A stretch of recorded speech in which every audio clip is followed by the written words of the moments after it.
This is Doc Talk, brought to you by Plateau Medical Center. And now, Dr. Paul Conley. Hello, I'm Dr. Paul Conley, and thank you for tuning in to another episode of Doc Talk. This evening we are here on location at the Fayette County Health Department. We're going to be talking about COVID-19. We're going to be getting some additional updates by our local health department. We have Dr. Anita Stewart. So Dr. Stewart, thanks for joining us tonight. Yeah, thanks for having me, Paul. Hey. So, we were talking a little bit earlier about you have come up with, or I guess there's like 5 things that are very important that if people do these 5 things can dramatically reduce the risk of the spread. So can you tell us what these 5 things are? Yeah, absolutely. So as you can see, we're outside. So outside is number 1. So outside is always better than inside. The second thing would be to physical distance. So if you can stay more than 6 feet apart, that can help reduce the spread of droplets. The third thing would be to wear masks. That helps to provide a manual blockade of those droplets if you're infected. The next would be if you are sick, to stay home. And then the last thing is to limit your group. So if you're in a large group, you're more likely to spread virus, or you're more likely to contract a virus because there's more people there. And it's better to be in a smaller number of people.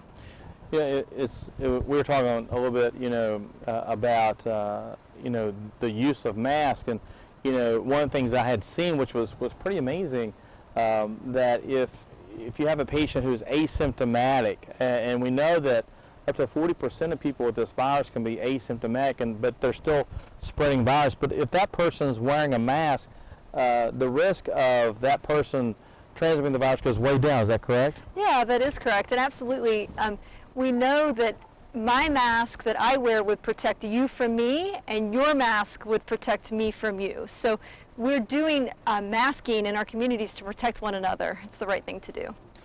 It seems, again, we've talked about, washing hands, and we've talked about, surfaces. But it seems like, as we've learned more from this virus, it still appears to be close contact within a closed area, and again, from the face. And I think that's where, again, I think it's so important to wear your mask. Yeah, absolutely. And a lot of times we can't maintain physical distance, so that's why wearing a mask is important, especially if you're inside, like at a grocery store or at a restaurant, that you're trying to wear the mask as much as you can. Yeah, I know, for us, as physicians, seeing patients in the clinic or, providing services within the hospital, we make sure that we are all wearing masks and making sure that the patients themselves are wearing masks, because we do know that this really mitigates and reduces the spread. One of the things, too, that, we've talked about trying to identify these patients that, may have the virus. And we're coming up on flu season, and I know that that's going to be, going to be somewhat tricky, in healthcare, because we're going to have people that have symptoms. So again, maybe you can just address about, what are some of the symptoms that we're seeing with COVID-19 that may alert an individual to look at being tested. Yeah, so I think it's important that you make a distinction between COVID-19 and influenza. They are different viruses, and they don't behave the same way. COVID-19 appears to be more infectious, and it appears to have a wider range of symptoms. So you can see a variety of, from your typical fever, cough, shortness of breath, to loss of taste or smell, which is a very specific symptom for COVID-19. You can see gastrointestinal symptoms, so like nausea, vomiting, diarrhea, abdominal pain, fatigue has been a symptom, and then we know, 40% of patients don't have symptoms at all. So it is really tricky to diagnose, and it's going to be very tricky once influenza season is here. And I think that, that's one of the things, Dr. Stewart, that's a little bit concerning. Some of I was listening to one of the thought leaders on the way here on site, and, the comment that was made was, one of the good things about this virus is that 40% of people are asymptomatic. One of the bad things about this virus is that 40% are asymptomatic, and I think that's, I think that's the hard part about this is that, other viruses like the flu, most people that are shedding virus are having symptoms. They're having a cough, they're having a fever, but up to 40% of these folks don't have it at all. But obviously if they infect someone that's more susceptible, then they could have, the adverse sequela. That's right, and we know that people that have chronic diseases that are like chronic lung diseases like COPD, asthma, liver disease, kidney disease, diabetes, issues with cancers or anything that would make them immunocompromised like rheumatological diseases, obesity, which we know is a problem in our country. Those are all things that put people at higher risk for bad outcomes with an infection of COVID-19. So speaking about that, I think, sometimes, we try to separate this virus from number of cases and the number of deaths. I mean, I think we track the number of deaths, we watch on TV the number of deaths, but that's not the whole story. So maybe you can comment a little bit about, what are some of the things that you're concerned about, that even though someone recovers, that doesn't necessarily mean that you 100% recover. Yeah, I think that we're still learning about this virus. It's only 7 months old, and we've only been learning what's going to happen to people after they've been infected and just recently. And so what we're seeing here is we're seeing significant fatigue afterwards. People that have chronic lung disease tend to have a persistent cough for months. And there's concerns about damage to the heart muscle or the myocardium, to where there could be potential long-term consequences for the cardiovascular system. So it's going to take energy and time and research for us to determine, what are the long-term consequences, but it's certainly not, just a cold that you get and that it gets better for everyone. And I think that's, one of the concerns too, I think people need to be aware is that, these 40% of people that are asymptomatic and maybe choose to not get a vaccine because they may say, hey, listen, I think it's sick.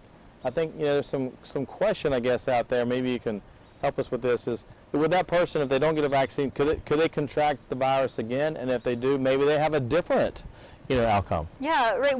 We're certainly we're hopeful, as far as studies go, that people that have had SARS-CoV-2, which is COVID-19, that you have some sort of immunity to that. Prior immunities were lasting about 18 months, but it doesn't seem to be the case with SARS-CoV-2. We're hoping that we have an antibody response for a short amount of time, but it doesn't appear to be lifelong immunity. So I think that even if you've had an infection, it would be important to consider having a vaccine once that's available. And they're currently doing studies on both patients that have had an infection in the past as well as people that have never had SARS-CoV-2 or COVID-19 in the past. So I think it's in some ways it's almost like when we think about other viruses that we're more familiar with, like influenza. If you've had influenza, that doesn't necessarily mean that you are immune to contracting influenza again. Yeah, I think that's a great analogy, and I think that we have to treat it as such right now. And it brings up a good point for me to be able to say it's going to be really important that everyone's up to date on their vaccines, both children and adults. So making sure everyone gets their childhood vaccinations on schedule and making sure that adults are getting their adult vaccinations, including influenza, as scheduled.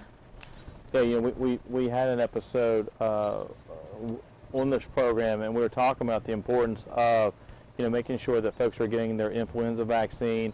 There's the Prevnar, there's Pneumovax, shingles vaccine, because I think in this time we're going now, we most definitely don't want to be fighting influenza and COVID at the same time. And obviously, we could see that could happen. Mm-hmm. Yeah, absolutely. So we're going to take a break here, and what we're going to do is we're going to take a break, and we're going to come back, and we're going to talk about reasons to test. And Dr. Stewart's going to tell us why should we test, who should be tested, and she's actually also going to demonstrate how to perform the test actually on myself.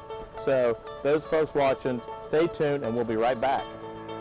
This is Doc Talk, brought to you by Plateau Medical Center.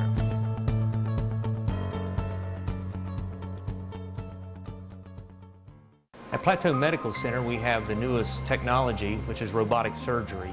Prior to us getting it, you would have to travel out of the area into a larger hospital. By using the robot, less pain, quicker recovery time, quicker return to normal activities, and shorter hospital stays. This new robotic platform allows us to do what we do and do it even better, and that's only going to benefit our patients. It's not about the technology, it's not about the robot, it's about patient outcomes.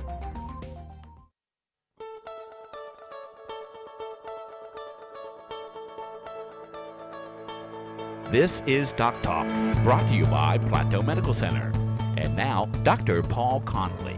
Hello, I'm Dr. Paul Conley, and welcome back to Doc Talk. We're live on site here at the Health Department here in Fayette County. So we're here in Fayetteville with Dr. Anita Stewart. So when we went to our break, our commercial break, we had talked about a little bit about testing. And we talked about that there's different tests out there. So maybe you can talk to me and to the audience a little bit about what are the different tests that we have available for COVID-19? Yeah, so there is a viral test that's available, and that's what you would want to use if you were trying to diagnose someone with an active infection for COVID-19. That would be like your PCR or your rapid test, like the tabletop test that you're seeing now. Those are what we consider like the gold standard for diagnosing COVID-19. And then the second line of tests would be your antibody test, and those are the tests that tell you if you've had a past infection. Right now, we're recommending that those only be used for public health reasons, as far as like for surveillance and trying to figure out how much immunity's been in our communities. There are some limitations with those tests. The main tests that we use in our community are the viral test, which includes the PCR. So when we talk about this rapid test, I keep hearing this tabletop or this point-in-time test that we can get results back in about 15 minutes. And I think that sounds great, but tell us that there's some limitations to that test. Is that correct? Yeah, absolutely. That test performs best when it's done on symptomatic patients. So it would not be something you would use for asymptomatic. So say you were trying to screen people for surgery when you're taking them for colonoscopy. That would not really be the test modality that you would use in that situation. So basically, the asymptomatic patient would not want to have that test. That would be the PCR test, the test that we're doing, the nasal swab that everyone hears about. Mm-hmm. And we've heard a little bit about turnaround times, Dr. Stewart, with this PCR, this polymerase chain reaction testing. Where are we actually right now with turnaround times? Yeah, so I think it depends depending on what lab you're using, and it depends depending on what's going on in the other areas that they serve. About a week ago, we were really delayed on turnaround time. This week, there's been some changes, and we're looking at anywhere from 24 to 36 to even sometimes 72 hours for testing. So, one of the things, the testing has changed somewhat. And I know back when we first, talked about this back in March, we're talking about this NP or nasopharyngeal swabbing. I know that there was some concerns about discomfort with that and patients' tolerance of that. But that has changed somewhat. Is that right, Dr. Stewart? Yeah, and I actually brought one just to show the audience a little bit about what that looked like. So this is a nasopharyngeal swab, and it would go inside the nose all the way back to the posterior oropharynx, and it would stay there for about 10 seconds. Some labs still require this type of swab. It does feel a little bit burny. It is a little bit uncomfortable, but it's only 10 seconds, and it gives us great information. Since that time, though, they've developed other ways to collect the sample. So there's an oropharyngeal, which means in the back of the throat sampling. There's also anterior nares, which is the one that we plan to demonstrate with you. Oh, good. Which is, I think, gentler. It takes about 3 seconds on each side. It just feels a little bit tickly and sometimes causes your eyes to water. So it's a lot better tolerated than the nasopharyngeal. Well, I'm ready. If you want to show me and everyone how to do the test. All right, so it's important that I get my PPE on, so I'm going to take a second and do that real quick. Can you tell us a little bit about the PPE and what exactly you're doing? Yeah, so I have my gown on already and my scrubs underneath. These gowns were made by the Department of Corrections. So we're lucky to have them. Gowns are short, hard to come by these days. So I've got on my gloves and my gown, and then I put on this is my N95. This is my mask. Then I put on goggles. And then my face shield. So this is basically the type of personal protective equipment that you use on a daily basis when you're out and you're doing the swabs, the drive-through testing. This is pretty much, so basically this shows me basically what you folks have to do every day just to test folks. Yeah, so it is a little bit warm in here. We look a little different. Sometimes it might look a little scary, but this is what we have to wear to keep ourselves safe and to keep you safe. So basically with the drive-through type testing, they would drive through into the vehicle and then you would come out to the vehicle and perform the test? Correct. We try to do all of these outside because we know outside is better than inside, remember, so this also helps to reduce and dissipate the aerosols that might be generated from the test. All right, I'm ready. So this is the swab, that's the newer swab that you're going to the anterior part of my nose, right? Right. So this is just a Q-tip. If you guys can see this, it's just a Q-tip. It's a fancy lab Q-tip, and it's just going to go right inside the nose. Are you ready? I'm ready. Okay. Okay, and then we'll go to the other side. That's it. Oh wow, that didn't even tickle. It didn't even tickle. No, but I don't want you to do it again. Okay. No, I'm just joking. So then we put it in, and then we'll have it ready to go to the lab.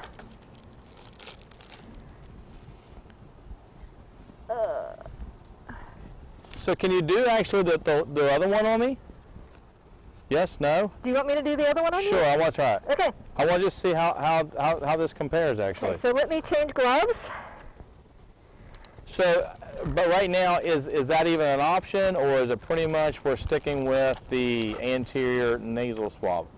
So it depends on where you are. Some lab specimens, so labs that go to the state, labs that on certain devices have to be nasopharyngeal Okay. to have the best sample.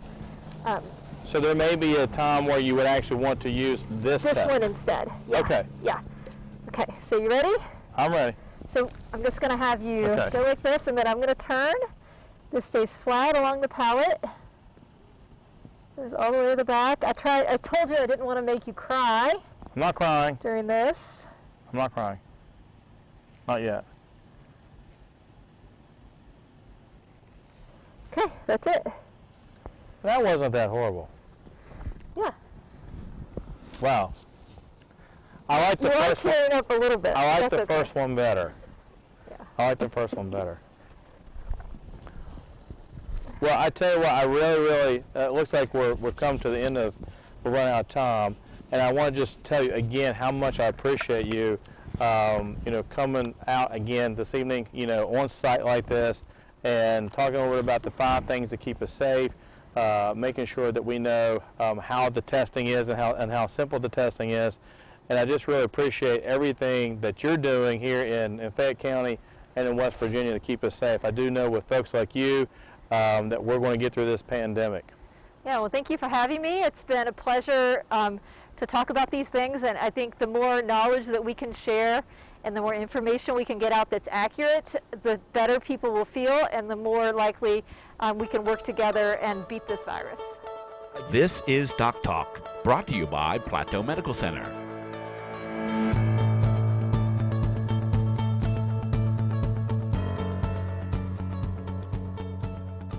At Plateau Medical Center, we have the newest technology, which is robotic surgery.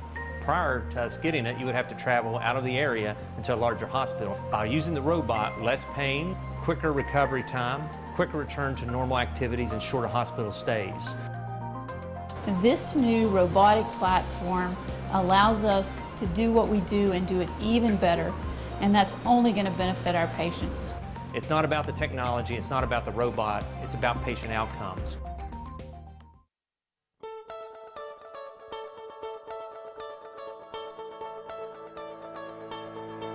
This is Doc Talk, brought to you by Plateau Medical Center. And now, Dr. Paul Conley. Welcome back to Doc Talk. I'm Dr. Paul Conley. Again, we have Dr. Anita Stewart here with us. You recently just saw I just had a swab, okay? And actually I did the hard one, the nasopharyngeal swab and the nary swab, and actually they really, weren't that bad. In this pandemic, I know that there's been a lot of issues with going to school, not going to school. We're talking about how to keep, ourselves safe, sports and all those, and I think those will be topics that we can talk about different broadcasts. But just in summary, for the audience, if you can just kind of give us just a brief overview of what we really need to be doing currently to keep ourselves safe and actually help, reduce the spread.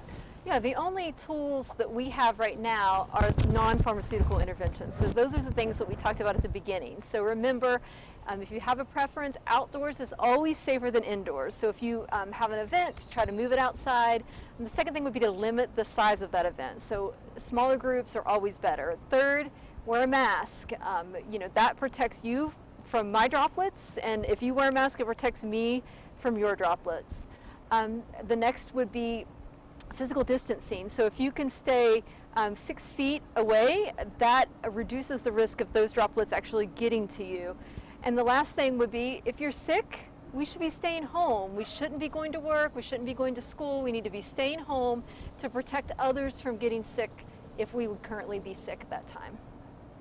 I'll tell you, Dr. Stewart, it's always a pleasure having you on the show, and you give us so much valuable information in regards to this pandemic. And I just want to tell you again that we're really, really blessed to have you as the health officer, and the things that you're doing behind the scenes that we're just not seeing. I know that your phone is constantly ringing off the hook. I know that you're constantly trying to put things at ease, where at this point we have a lot of anxiety. So I just want to tell you again how much I really appreciate you coming on the show. Yeah, well, thanks for having me. I think it's really important that we're sharing evidence and we're sharing knowledge to others, because knowledge is power, and that's how we stay safe. Well, again, Dr. Stewart, you're always welcome to come back to the show. You always have an open invitation. And again, you've been watching Doc Talk. And until next time, I'm Dr. Paul Conley. Good night.